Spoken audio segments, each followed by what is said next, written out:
Ngayong araw dito naman sa Agoo, La Union ng ating adventure. Atin namang lalakbayin ang natatanging bayan ng Agoo at ating sisiyasatin ang natatanging Museo Iloco ng La Union. Ako po si Jabs at welcome po sa aking channel.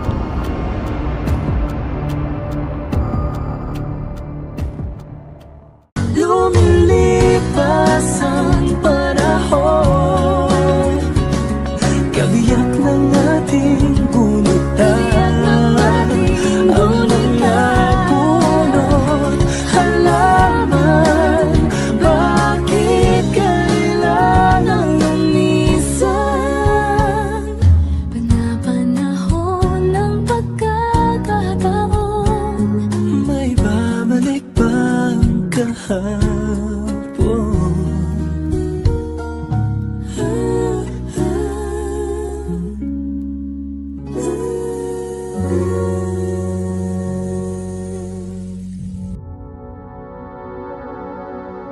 Ang Agoo ay tinatag noong 1578 ni Juan de Salcedo. Ito ay dating bahagi ng Pangasinan bago naging isa sa 12 orihinal na bayan ng La Union. Dalawang misyonaryong Pransiskano, sina Fray Juan Bautista Locarele at Fray Sebastian de Baiza, ang dumating sa munisipyo upang simulan ang ebanghelismo.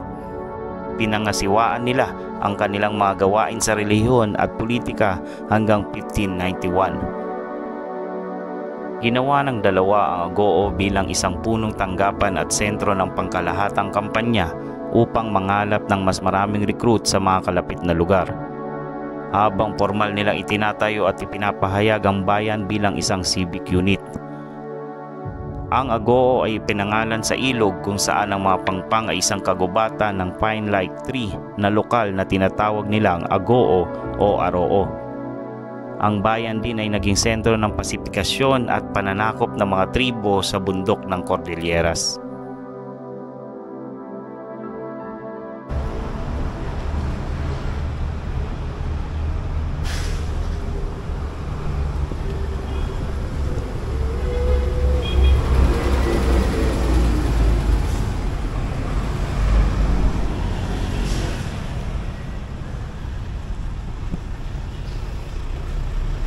Alright, magandang araw mga kasiyasat. Nandito ulit tayo ngayon sa Agoo. At hindi natin napasok tong Museo Iloco nung nakaraan dahil sarado. Ngayon susubukan natin siyang pasukin. Tingnan natin yung makikita sa loob niyan.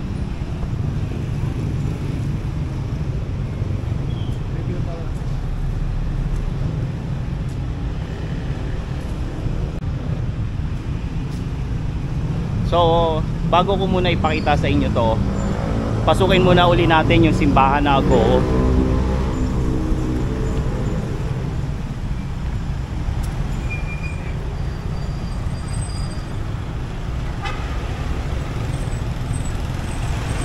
Maganda rin to simbahan na Agoo.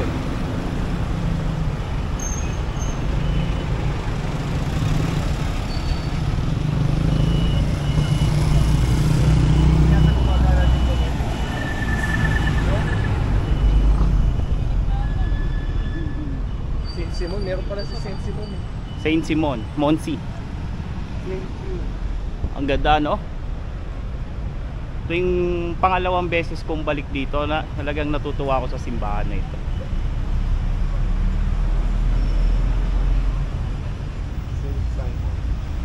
So ito yung Basilica of Our Lady of Charity.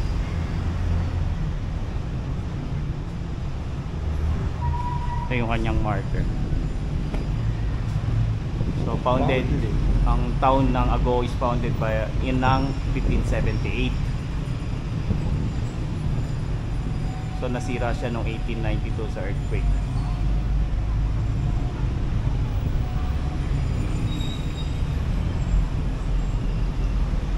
Okay, 1578. Ito yung simbahan.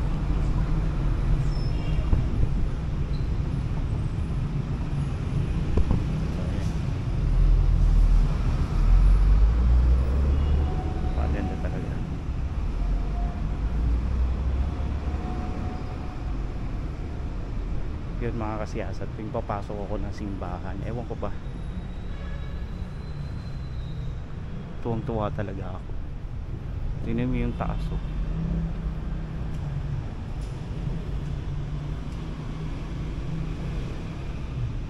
Ang ganda, no? So lapitan lang natin tong altar.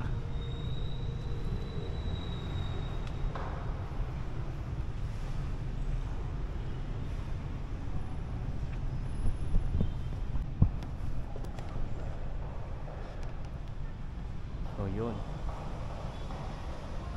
nakita na natin yung altar niya. Napakaganda, ano? Hindi siya nalalayo dun sa mga sinaunang simbahan na itinayo pa nung 1500s, 1700s, hanggang nasira na lang na lindol, na restore uli siya. Iba talaga yung ganda ng simbahan sa isang lugar na matagal nang naitayo.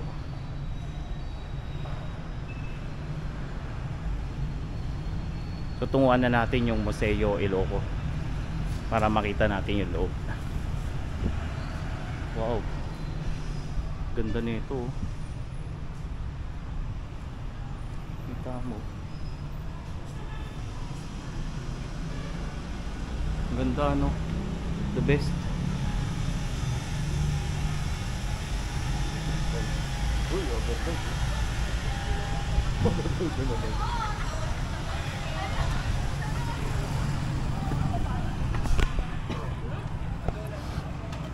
So tutunguhan na natin yung Museo Ilocos. Tatawid lang tayo uli rito.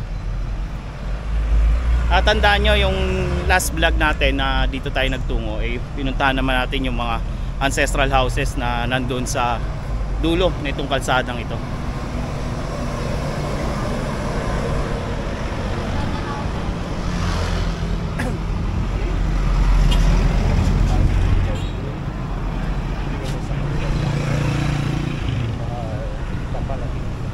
Okay. Siyempre napakaswerte ko, no? Nung tumawid ako, may bantay akong dalawa.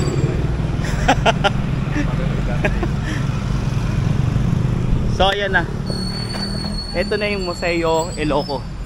May nakalagay MDLXX8. So Roman numerical sign siya. Mamaya natin search yan kung ilan. Dito kasama natin ang Chief of Police. Ano, mag-a-activate siya? Hindi na. Papasok lang. Alright. Okay.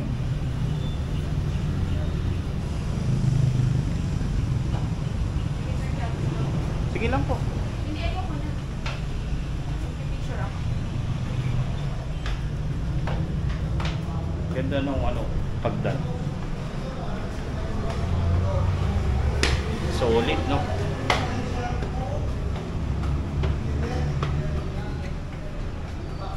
Our Lady of Charity.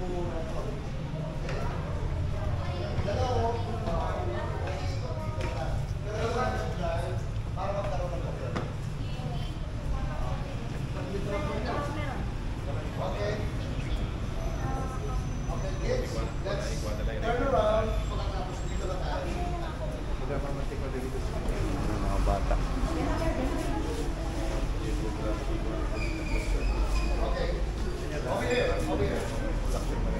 Eugene.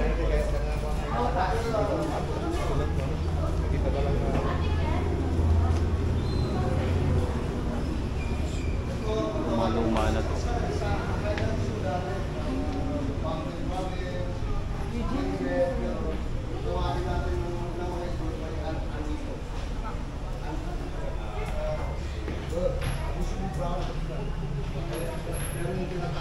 School photo dito sa Agoo.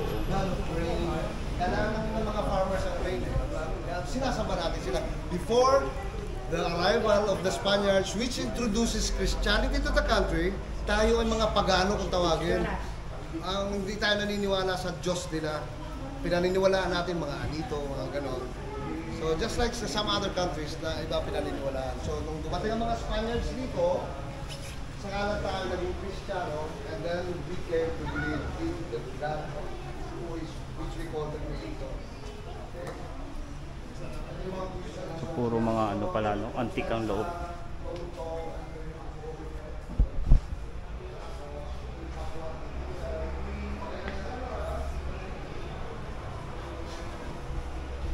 Ganda ng ceiling niya, oh. So may lumang ano dito. Litrato. Tumba-tumba. Butaka. Sideboard table. So, lansena ang tawag dito.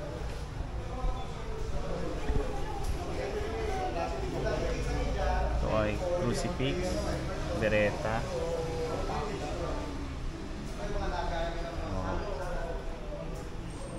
Diego Baltasar Silang, Andaya, Gabriela.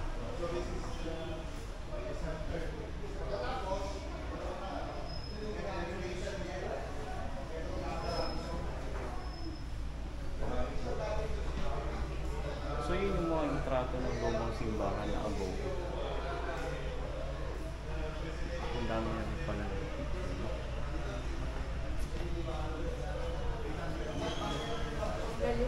No? Ilocano? O mga lumang gamit ng mga Ilocano.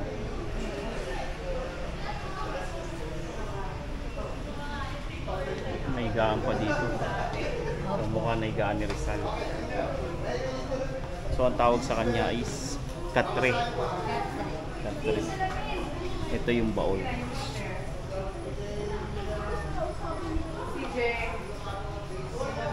Yung barot saya.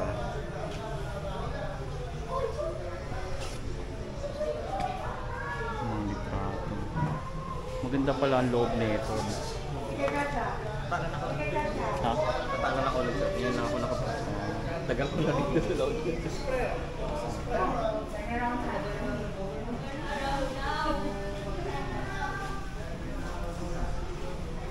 During period of Marcos period, kan Aspiras, Sula.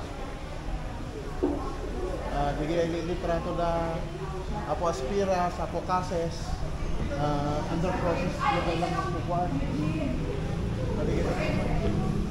Dapat na ito ng ato yun. Bakit alaran naman?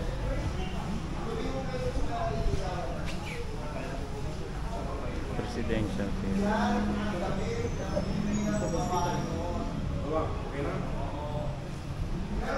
Sige sir.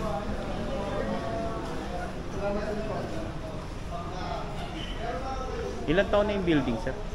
Yung building 1980s. 1980s. Pero yung lugar mula pa noon yung government center. Naging over the centuries 1578 kasi kami na establish. Opo, dito. Dito na yung mga Kastila. Oo. Siyempre yung area ganun mga building. Ganyan. Oo. Tapos nag-evolve bahay na bato, Oo. doon sa baba bato, dito sa taas kahoy. Kahoy. Tapos pawid din yung ano. So nabago lang tong flooring, no? Kahoy siguro nung, dati to. During Spanish period yon nung naging American period, ni-renovate na naman. May yero na, nilagyan na ng yero. Tapos yung design niya is architectural na mga design na siya. Yan ang mga American period yan. American period na to. American colonial period. Design.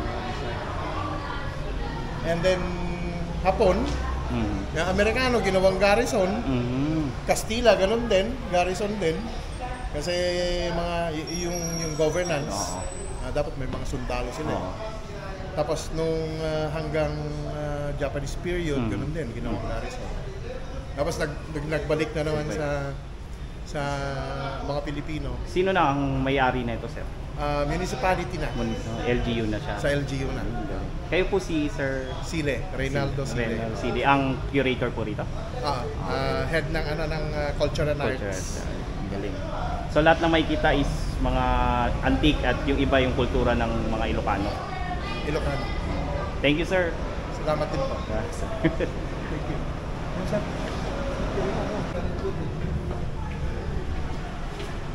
Punta ka ng Bataan. May ganito doon. So yun.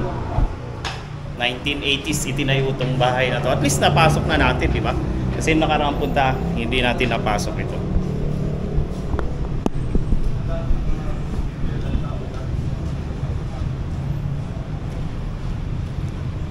Yung kausap mo, Curator, sir. Siya yung isang pinakamayaman dito sa Buyog. Ah. So, kaano-ano yung may-ari ng mansion doon na doktor? Yung dyan. Andun, yung pagkumaliwa ka. Aspira. Oo. Kamag-anak niya. Kamag-anak niya, pero tatay niya si General Sili yung napalitan niya. Oo nga. Tatay niya yan. So yung kasi yung mga doktor dito, may mga may-ari ng drugstore, isa rin sa mga mayayaman dito, Oo. di ba sir? Yun, so yun lang mga kasiyasat at maraming salamat sa inyong pagsama sa akin dito sa Agoo. At naway may natutunan na naman kayo sa aking vlog. At syempre, huwag niyo rin po kalimutan i-subscribe ang aking channel kung kayo bago lamang po sa aking channel at pindutin ang notification bell para updated po kayo sa aking mga video. Ako po uli si Jabs. Bye-bye! Lumilipas ang panahon, kabiyak ng ating buhay.